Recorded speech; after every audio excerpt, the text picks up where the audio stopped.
하나님이 이방 우리에게 주신 말씀은 창세기 41장 25절에서 36절까지의 말씀입니다. 창세기 41장 25절에서 36절까지의 말씀입니다. 저와 여러분이 한 절씩 교독하신 후 마지막 절은 합독하도록 하겠습니다. 요셉이 바로에게 아뢰되 바로의 꿈은 하나라. 하나님이 그가 하실 일을 바로에게 보이심이니이다. 7 좋은 암소는 7배요 7 좋은 이삭도 7배니 그 꿈은 하나라. 그 후에 올라온 파리하고 흉한 7소는 7년이요 동풍에 말라 속이 빈 7 이삭도 7해 흉년이니 내가 바로에게 이르기를 하나님이 그가 하실 일을 바로에게 보이신다 함이 이것이라. 온 애굽 땅에 7해 큰 풍년이 있겠고 후에 7해 흉년이 들므로 애굽 땅에 있던 풍년을 다 잊어버리게 되고 이 땅이 그 기근으로 망하리니 후에 든 그 흉년이 너무 심함으로 이전 풍년을 이 땅에서 기억하지 못하게 되리이다. 바로께서 꿈을 2번 겹쳐 꾸신 것은 하나님이 이 일을 정하셨습니다. 하나님이 속히 행하시리니 이제 바로께서는 명철하고 지혜 있는 사람을 택하여 애굽 땅을 다스리게 하시고 바로께서는 또 이같이 행하사 나라 안에 감독관들을 두어 그 7해 풍년에 애굽 땅의 5분의 1을 거두되 그들로 장차올 풍년의 모든 곡물을 거두고 그 곡물을 바로의 손에 돌려 양식을 위하여 각 성읍에 쌓아두게 하소서. 이와 같이 그 곡물을 이 땅에 저장하여 애굽 땅에 임할 7해 흉년에 대비하시면 땅이 이 흉년으로 말미암아 망하지 아니하리이다. 아멘. 이를 행하시는 여호와, 그것을 만들며 성취하시는 여호와, 그의 이름을 여호와라 하는 이가 이와 같이 이르시되 너는 내게 부르짖으라. 내가 내게 응답하겠고 내가 알지 못하는 크고 은밀한 일을 내게 보이리라. 아멘. 여러분, 하나님은 일을 행하시는데 그 일들을 만들며 성취하시는 모든 것들이 하나도 능치 못하실 일이 없으신 여호와 하나님께서 저와 여러분의 하나님이심을 믿습니다. 하나님께서 예배 시간 성전에 나오신 여러분들과 각 가정에서 예배하시는 모든 성도님들의 기도와 부르짖음에 응답하시고 우리가 알지 못하는 크고 은밀한 일을 보이실 줄로 믿습니다. 이 말씀으로 예배하시는 모든 분들을 축복합니다. 하나님은 일을 시작하시기 전에 선행하시는 것이 있습니다. 그것이 뭐냐면 첫 번째로는 하나님께서 일을 하시기 전에 먼저 계시를 해주십니다. 본문 말씀 이전 창세기 41장 전반절을 보시면 바로가 꿈을 꾸는 장면이 등장합니다. 살찐 7 암소와 그리고 파리한 암소, 그리고 주기가 무성한 이삭과 가늘고 동풍에 마른 이삭, 이를 통해 하나님은 바로에게 자신의 일을 계시하십니다. 창세기 6장에서 시작되는 노아의 홍수 때에도 하나님은 노아에게 방주를 지어놓으라고 명령하시고 또 노아가 방주를 만들기 시작했을 때 그의 나이가 500세였습니다. 그런데 방주가 완성되고 나서 홍수가 시작될 때까지의 무려 100년이라는 시간 동안 하나님은 노아를 통해 심판을 계시하셨습니다. 노아가 산꼭대기에서 방주를 만드는 모든 순간 그 방주를 만들면서 내리치는 그 망치의 소리는 하나님께서 그 타락한 백성들을 향해 내리시는 심판의 계시였습니다. 여러분, 이렇듯 하나님은 당신의 일을 시작하시기 전에 먼저 계시를 통해 우리에게 알려주십니다. 자, 그런데 하나님께서 계시를 해주시는데 이 하나님의 계시를 아무나 알아들 수가 있을까요? 만약 그랬다면 노아의 홍수 때 모든 사람들이 다 멸망을 당하지 않았겠죠. 하나님의 계시는 이렇듯 아무나 알아차릴 수가 없습니다. 바로의 꿈을 통해서 하나님은 애굽에 닥칠 재앙을 미리 계시해 주셨습니다. 바로 왕 곁에는 분명 뛰어난 점술가와 술객들이 있었습니다. 그러나 그들은 귀신에게 의지했던 자들이기 때문에 하나님의 계시를 해석하지 못했습니다. 여러분, 귀신은 절대로 하나님의 계시를 해석하지도 그리고 그것을 깨닫지도 못합니다. 제가 가끔 신앙생활을 하시는 성도님들이 점집에 가서 점을 본다는 얘기를 가끔씩 들었을 때마다 조금 마음이 안타까웠습니다. 우리 신대가 푸나무교에서 신앙생활을 하시는 우리 모든 성도님들은 그런 분들이 단 한 분도 안 계실 줄로 믿습니다. 네. 여러분, 귀신은 절대로 하나님의 계시를 방해할 수도 없고 그분의 일을 해석할 수도 없습니다. 우리 고린도전서 2장 10절 말씀을 다 같이 한번 읽어보겠습니다. 오직 하나님이 성령으로 이것을 우리에게 보이셨으니 성령은 모든 것, 곧 하나님의 깊은 것까지도 통달하시느니라. 아멘. 하나님은 그분의 일을 시작하시기 전에 계시를 해주시는데 방금 읽은 말씀처럼 하나님의 영, 즉 성령에 감동된 사람만이 하나님의 깊은 것까지도 통달할 수 있음을 믿습니다. 여러분, 동서고금을 막론하고 시대를 예견하는 자들은 어디서든지 존경을 받습니다. 요셉은 바로가 자신을 높이 세웠을 때에 자만하거나 교만하지 않았습니다. 그 순간 우쭐대지 않았고 그 순간 모든 영광을 하나님 앞에 돌려드렸습니다. 저는 저와 여러분이 요셉과 같이 하나님의 영에 감동되어서 하나님께서 계시해 주시는 모든 말씀을 깨달아 알아 하나님께서 주시는 모든 복된 말씀들을 누리시기를 주님의 이름으로 축복합니다. 두 번째로, 하나님은 당신의 일을 시작하시기 전에 먼저 감당할 수 있는 은혜를 베풀어 주십니다. 창세기 41장 29절 말씀을 보시면 온 애굽 땅에 큰 풍년이 있겠고 라고 기록합니다. 하나님이 애굽과 온 전역에 멸망당할 만큼의 큰 흉년을 내리시기 이전에 7년 동안 풍년을 먼저 허락해 주십니다. 이것은 7년 풍년 이후에 닥칠 큰 재앙을 대비할 수 있도록 하나님께서 먼저 은혜를 베풀어 주신 것입니다. 사도행전 8장에 스데반 집사님의 순교 후에 예루살렘의 교회에 큰 박해가 시작됩니다.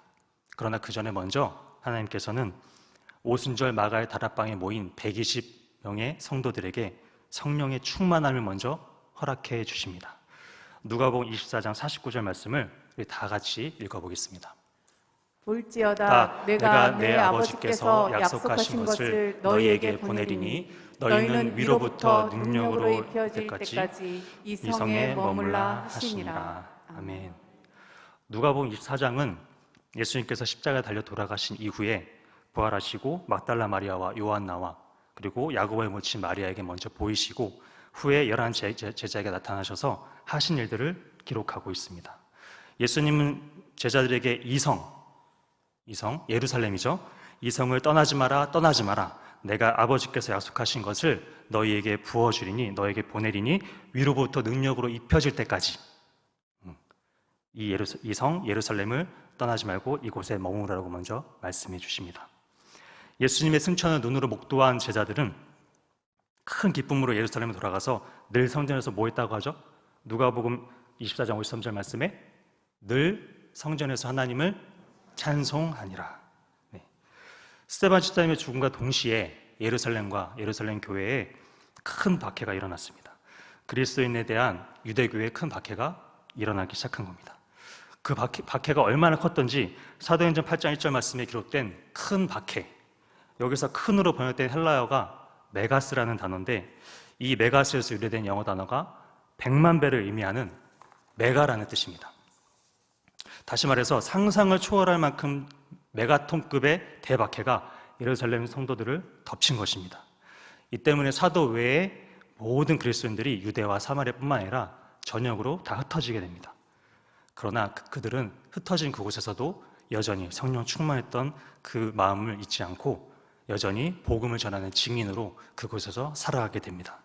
여러분, 이렇듯 하나님은 당신의 일을 시작하시기 전에 감당할 수 있는 은혜를 먼저 부어주십니다. 바울 또한 그 누구보다도 열심을 다해서 뛰었던 사람입니다. 그런데 그가 고린도전서 15장 10절 말씀에 이렇게 고백합니다. 다 같이 읽어볼까요? 그러나 내가 나 된 것은 하나님의 은혜로 된 것이니 내게 주신 그의 은혜가 헛되지 아니하여 내가 모든 사도보다 더 많이 수고하였으며 내가 한 것이 아니요 오직 나와 함께 하신 하나님의 은혜로라. 아멘. 여러분, 저는 여러분이 하나님께서 어떤 일을 맡기시든 간에 바울과 같이 이 모든 일 끝에 영광 받으실 분은 오직 하나님 한 분만임을 인정하며 하나님께서 나에게 베푸신 그 은혜를 기억하며 모든 것을 할 수 있습니다라고 고백할 수 있는 그런 성숙한 믿음의 소유자가 되시기를 주님의 이름으로 축복합니다. 마지막 세 번째로 하나님은 당신의 일을 시작하시기 전에 먼저 사람을 세우십니다. 창세기 41장 38절 40절까지 말씀을 다 같이 읽겠습니다. 바로가 그의 신하들에게 이르되 이와 같이 하나님의 영에 감동된 사람을 우리가 어찌 찾을 수 있으리요 하고 요셉에게 이르되 하나님이 이 모든 것을 내게 보이셨으니 너와 같이 명철하고 지혜 있는 자가 없도다. 너는 내 집을 다스리라. 내 백성이 다 내 명령에 복종하리니 내가 너보다 높은 것은 왕자뿐이니라. 아멘. 하나님을 모르는 바로가 요셉에게 이렇게 얘기합니다. 너와 같이 하나님의 영에 감동된 사람을 내가 어디서도 찾을 수가 없다. 너는 내 집을 다스려라. 내가 너보다 높은 것은 내 자리 하나뿐이다. 라고 이렇게 고백합니다. 여러분, 하나님께서 세우신 그 사람은 믿는 사람들뿐만 아니라 세상 속에서도 인정받는 줄로 믿습니다. 그런데 하나님이 당신의 일을 시작하시기 위해서 요셉을 먼저 세우시는데 그 전에 먼저 요셉에게 고난과 역경을 먼저 허락하십니다. 하나님의 뜻은 요셉을 애굽의 총리로 세우는 거예요. 그런데 요셉은 형들에게 미움받았고 또 구덩이에 빠져서 허우적대고 거기도 모자라 미디안 상인들에게 팔려가서 보디발의 집에서 종살이 하며 억울한 누명까지 써가면서 감옥살이까지 하게 됩니다. 여러분, 요셉은 분명히 사람인지라 하나님을 원망도 조금 했을 것입니다. 그런데 하나님은 당신의 일을 이루시기 위해서 요셉을 세우시고 그 가운데 고난 가운데 요셉을 내버려 두십니다. 결국 요셉 한 사람으로 인해서 하나님은 구원을 이루어 가셨습니다. 지금 이 시대에도 하나님께서는 여전히 사람을 세우십니다. 사진 한 장만 띄워주실까요? 네, 혹시 이분이 누구신지 아십니까? 네, 이 사람은 닉 부이치치라는 분이죠. 오스트레일리아 멜버른 출신이고요. 태어날 때부터 팔과 다리가 없었습니다. 그 때문에 어린 시절 친구들로부터 괴물이라고 놀림을 받았고 8살이 되던 해에 자살을 시도합니다. 그런데 그 부모님이 끝까지 포기하지 않고 이 아들을 위해서 열심히 기도하고 그에게 희망을 불어넣어 주기 시작했습니다. 현재 그는 전 세계를 돌아다니면서 많은 사람들에게 꿈과 희망을 전해주는 복음 전도자로 그리고 목사로 활동하고 있습니다. 수많은 학생들과 청중들이 이 닉 부이치치의 강연을 듣고 새로운 꿈을 얻고 또 감동의 눈물을 흘리면서 자신의 삶을 되돌아보고 다시 한번 용기와 희망을 얻고 있습니다. 여러분, 이렇게 이 닉 부이치치처럼 팔과 다리가 없어도 하나님께서 붙잡고 세우시면 포기하고 낙담하고 꿈이 없는 자들에게 용기와 희망을 갖게 하는 복음 전도자로 주님께서 세우시는 줄로 믿습니다. 여러분, 짧게 제 간증을 잠깐 하고 말씀을 마무리하려고 합니다. 저는 어렸을 때부터 남들 앞에 서가지고 뭔가를 하는 것에 굉장히 꺼려하고 부끄러움 많이 타는 그런 사람이었습니다. 근데 갑자기 초등학교 6학년 때 저희 엄마가 저한테 대뜸 다음 달부터 네가 피아노 반주해야 돼 이렇게 말씀하시는 거예요. 그래서 왜 그러냐고 물어보니까 피아노 원래 반주하시던 집사님이 둘째를 이제 출산하는 날이 가까워가지고 반주할 사람이 없는 거예요. 그래서 이제 너가 꼭 해야 돼라고 저한테 거의 반강압적으로 말씀을 하시는 겁니다. 그래서 저는 그때부터 잠을 설치기 시작했습니다. 물론 피아노 치는 걸 굉장히 좋아했는데 그 당시에 제가 반주를 할 실력도 되지 않았고 저에게 있어서는 많은 사람들 앞에서 피아노 치는 것이 상상할 수도 없는 그런 일이었습니다. 여러분, 제가 지금 이 강단에서 말씀을 전한다는 것은 진짜 기적 같은 일입니다. 제가 어느 정도까지 엄마한테 부탁했냐면 나 정말 못하겠다. 그런데 정 나를 반주를 시키려거든 피아노에다가 큰 칸막이를 하나 쳐달라고. 그러면 내가 좀 고려해 보겠다라고 말씀드렸습니다. 그런데 저에게 돌아온 대답이 무엇이었을까요? 혼나기 싫으면 해 이놈아 이거였어요. 그 뒤로 저는 바들바들 떨면서 반주를 어쨌든 꾸역꾸역 하기 시작했고 현재도 물론 조금 긴장하지만 그래도 저 자리에 앉아서 반주를 얼마든지 할 수 있는 그런 작은 사람이 되었습니다. 여러분, 이렇듯 저의 작은 재능마저도 하나님께서는 준비시키시고 사용하셨습니다. 여러분, 하나님 앞에 벌어진 사건은 없음을 믿습니다. 말씀을 마무리합니다. 하나님은 당신의 일을 시작하시기 전에 먼저 계시를 해주십니다. 그리고 두 번째로는 감당할 수 있는 은혜를 부어주십니다. 그리고 세 번째로는 사람을 세우시고 일을 시작하십니다. 저는 저와 여러분의 삶을 요셉과 같이, 그리고 노아와 같이, 닉 부이치치와 같이 하나님께서 크게 들어 써주시는 그런 모든 우리 성도님 되시기를 주님의 이름으로 축복합니다. 혹 지금은 앞에 보이지 않아도, 내 앞에 먹먹할지라도 하나님께서 나에게 말씀하시는 그 말씀에 귀를 기울이면서 계시하시는 그분의 말씀을 의지하고 부어주시는 그 은혜를 기억하면서 하나님께서 반드시 내 삶을 책임져 주시고 붙들어 주심을 믿으며 기억하며 하루하루를 믿음으로 살아내시는 저와 여러분이 되시기를 주님의 이름으로 축복합니다. 아멘. 기도하겠습니다. 일을 행하시는 여호와, 그것을 만들며 성취하시는 여호와, 그의 이름을 여호와라 하는 이가 이와 같이 이르시도다. 너는 내게 부르짖으라. 내가 내게 응답하겠고 내가 알지 못하는 크고 은밀한 일을 내게 보이리라. 전능하신 아버지 하나님, 우리의 부르짖음에 응답하시는 하나님, 감사합니다. 부족하고 연약한 우리를 통해 일하시고 그것을 통해 영광 받아주시기를 원합니다.